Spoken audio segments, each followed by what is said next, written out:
வணக்கம். ஜவை Z from Javadhupatti Pudur power writer அப்படிங்கிற அந்த யூடியூப் சேனல் மூலமாக உங்களை மீண்டும் சந்திப்பதில் ரொம்ப மாற்றற்ற மகிழ்ச்சி.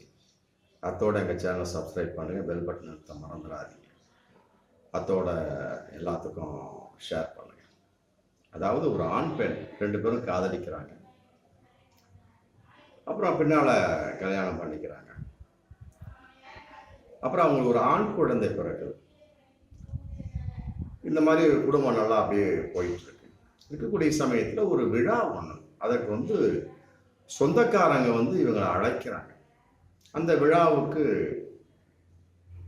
போறாங்க. போறக்கூடிய சமயத்தில் அங்கே ஒரு சின்ன ஒரு விளையாட்டின் விபரீதமாக ஒரு நிகழ்வு நடக்குது. அங்கே நடக்கக்கூடிய ஒரு சின்ன ஒரு விபத்தில் ஒரு விளையாட்டின் எதிர்வலிப்பா கணவனுக்கு ஒரு பலத்த அடிபட்டு இடுப்பு எலும்பு பாதிக்கப்பட்டது. அப்புறம் எழுந்திருக்க முடியாத ஒரு சூழல், ஆஸ்பத்திரியில் அட்மிட். அப்புறம் 6 மாசம் சிகிச்சை அப்படின்னு போய் எந்திரிக்க முடியாது, ஆனா உட்கார வச்சா உட்காந்துருவார். அந்த மாதிரி ஒரு சூழல்ல அப்ப என்ன ஆகுது, ஆண்மை குறைபாடு, மற்றபடி இடுப்பு செயலிருந்து போன ஒரு விஷயம். அப்ப என்ன ஆகும், உறவு கொள்ள முடியாத ஒரு சூழல் ஏற்படும் கட்டாயமா. அப்ப இங்க பெண் ஏமாற்ற அடையக்கூடிய ஒரு சூழல். அதை தாங்கி அந்த அம்மா அப்படியே போயிட்டு இருக்காங்க. இதன் இது இடையில அந்த அம்மாவுடைய மாமியார் பல விதமா பேச ஆரம்பிச்சிடறாங்க. நீ ஓடுகாடி, மற்றபடி நீ இந்த மாதிரி என் பையனை கல்யாணம் பண்ணா என் பையனுக்கு இந்த மாதிரி நடந்தது, மற்றபடி ஒரு ஜாதகம் பார்க்கல, பொருத்தம் பார்த்துருந்து இந்த மாதிரி நடந்திருக்காரு அப்படின்னு சொல்லிட்டு அவங்க வசை மாறி பொழியக்கூடிய ஒரு சூழல். அது எல்லா குடும்பத்திலும் பெரும்பாலும் இருக்கும். காதல் திருமணம் அப்படின்னாலே அப்படியே போயிட்டு அப்படியே போயிடலாம். ஒரு பிரச்சனை அப்படின்னு வச்சுக்குவேன், இது தாப்பா ஜாதகம் பொருத்தம் பார்த்து கல்யாணம் பண்ணணும் அப்படிங்கிறது. ஆமாம், இதுக்கு தான் பெற்றவங்களா பார்த்து கல்யாணம் பண்ணி வைக்கணும் அப்படிங்கிறது. இந்த மாதிரி நீ ஏன் கட்டிக்கிட்டுன்னு இப்படி தான் பிரச்சனை ஏற்படும்.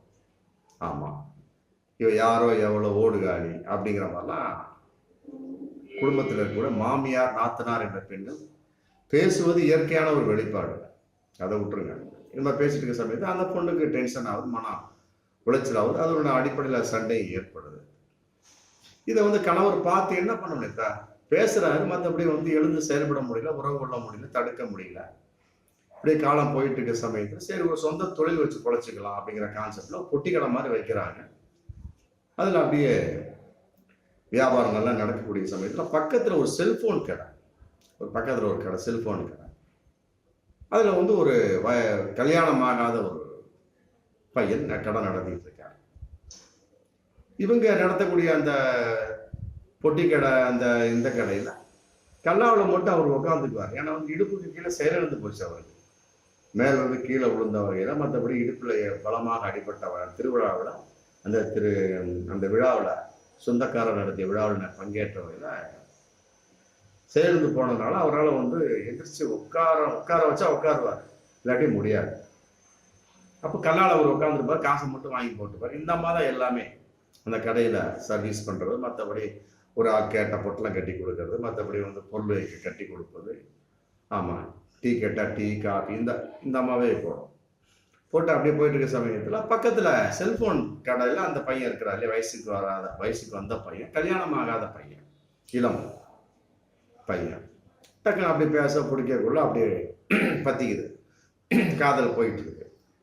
இது கணவனுக்கு தெரியுது, மனசுக்குள்ள அழுகிறாரு. மற்றபடி அப்படியே அதை ஆதரிச்சு அப்படியே வெளிப்படையா தெரியாம உள்பக்கமாகவே ஆதரிச்சு அப்படியே விட்டுறாரு. ஆமா, இவரால் முடியல, உறவு கொள்ள முடியல, மற்றபடி பிறர் வகையிலே அவர் பாருங்க, இந்த மாதிரிலாம் இப்போ ஒரு ஆண்கள் இருக்கிறாங்க அப்படிங்கிறது பகிரங்கமான ஒரு வெளிப்பாடு. அப்படியே விட்டுறாரு. சரிம்மா நீ அப்படியே போயிட்டு போட்டு வார்த்தைகளால் அவர் ஆதரிக்கல, அப்படியே கண்டு காணாமல் அப்படியே போயிட்டு இருக்க சமயத்தில் அப்படியே இந்த அம்மா டீ ஆற்ற வேண்டியது, மற்றபடி ஜூஸ் போட வேண்டியது, கடைகளில் வரக்கூடிய கஸ்டமர் அட்டன் பண்ண வேண்டியது. ஃப்ரீயாக இருக்க சொன்னால் அந்த செல்ஃபோன் கடையில் போய் பேசிக்கிட்டு வரப்போக பிடிக்கும். அப்புறம் வந்தால் கஸ்டமர் அட்டன் பண்ண. இந்த 2 பேர்த்துக்கும் 5 வயசு 6 வயசுல ஆண் குழந்தை இருக்காங்க. ஆமாம், அது ஒரு கன்ஃபார்மான விஷயம். ஆமாம், இது இருந்தாலுமே கூட இந்த அம்மாவுடைய மனம் தாங்காமல் அப்படியே போக வரக்குள்ள பெண்மண அலைபாயுங்க அப்படியே போக வரக்குள்ள அப்படி இருக்கக்கூடிய சமயத்தில் அப்படியே ஒட்டிக்குது. அப்புறம் சில சமயங்களை வந்து ஒரு நேரங்கள் கிடைக்கக்கூடிய சமயம் உறவு கொள்ளக்கூடிய ஒரு சூழல். அதை வந்து கணவன் கண்டும் காணாமல் அப்படியே போயிடுறாரு. தன் மனைவிக்கு இப்படி நம்ம காதலிச்ச ஒரு பொண்ணு மனைவியா வந்ததுக்கு பிறகு நமக்கு இப்படி ஒரு நிலைமை ஆகி போச்சே, மனசுக்குள்ள வருத்தம். சரி என்ன பண்றது, இப்படியாவது வந்தா அவ வந்து தன்னுடைய இன்பத்தை அனுபவிச்சு போட்டு அவர் மறைமுகமா விட்டுறார். அது அப்படியே போயிட்டு இருக்கு. திடீர்னு வந்து ஒரு நியூஸ், அந்த பையன் சொல்றான் அந்த பொண்ணுகிட்ட, எனக்கு வந்து கல்யாணம் உண்டான ஏற்பாடு ரெடி ஆகிட்டு இருக்கு, எனக்கு அடுத்த வாரம் கல்யாணம் அப்படின்னு சொன்னோட இந்த பெண்ணுக்கு, இந்த மனைவி, இந்த பொண்ணு அதிர்ச்சி. கணவன் இருக்கா, மகன் இருக்கிறான், அதிர்ச்சி விட முடியல. அதான் உறவின் வெளிப்பாடு. அவ்வளோ டச் ஆகி போச்சு. இதுவும் அவருக்கு கணவனுக்கு தெரியுது. ஆமா, இவளால் வந்து தவிக்கிறார். கணவனை விடுவதா, இவனை ஏற்றுக்கொள்வதா, குழந்தைகளுக்கு மாமியாரோட கொடுமை. ஆமா, கணவன் நன்றாக இருந்தாலுமே கூட இயலாத நிலைப்பாடு. நம்மளால வந்து உறவு கொள்ளாமல் இருக்க முடியாத ஒரு சூழல். காதலிக்க தோணக்கூடிய அந்த வயசு, ஒரு 28-30 வயசு, என்ன பண்ண முடியும் அந்த பெண்? இப்படி வந்து இருதலைக்குள் எறும்பாக தவிச்சிட்டு இருக்கிறான். அப்புறம் அந்த பையன் சொல்லிட்டு போயிடறான். இருந்தாலும் இந்த பெண் வந்து ரொம்ப மன இறுக்கமா பைத்தியம் இருக்கிறதை போல இருக்கிறார். அவர் வந்து இதெல்லாம் கவனிச்சுட்டே இருக்கக்கூடிய சமயத்துல மனைவியாக இருந்தாலுமே சரி, பிற ஆணாக இருந்தாலுமே சரி, வாழட்டும் அப்படிங்கிற கான்செப்ட். கேட்டா நீ அவனோட போயிருமான்னு சொன்னாலும் சொல்லுவார் போல. ஆனால் அந்த பையனுக்கு வந்து அங்க ஒரு கல்யாணம் ஸ்டார்ட் ஆயிடுச்சு இல்லையா, நம்ம இவங்க போய் குறுக்கிட்டாங்க வைங்களா, பிரச்சனை ஆகி போயிடும். அங்கேயும் போக முடியாது, கணவனோடையும் உறவு கொள்ள முடியாது. ஆமா, இதுக்கு அடுத்ததா போகக்கூடிய ஒரு சமயத்தில் அவனோட ஓடி போகவும் முடியாது, பையன் இருக்கிறான். இப்படிப்பட்ட ஒரு சூழல்ல ஒரு பெண் வந்து இன்று தடுமாறி கொண்டிருக்கிறார். ஆமா, இதற்கு என்ன தீர்வு, எப்படிப்பட்ட ஒரு தீர்வை எடுத்தால் சரியான முடிவாக இருக்கும் என்பது இந்த வீடியோவோட ஒரு கருத்து. ஆமா, உங்களுடைய கமெண்ட்ஸ், உங்களுடைய கருத்துக்களை வந்து கமெண்ட் பாக்ஸில் பதிவிடுங்க, நான் பார்ப்பேன். நல்ல கருத்துக்கள், உண்மையை பாராட்டக்கூடிய கருத்துக்களாக இருக்கும் பட்சத்தில் கட்டாயமாக ஆமாம் நன்றிகளும் வாழ்த்துக்களும் அவர்களுக்கு உண்டு.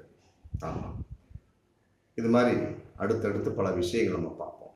மீண்டும் அடுத்த வீடியோ சந்திப்போம். நன்றி.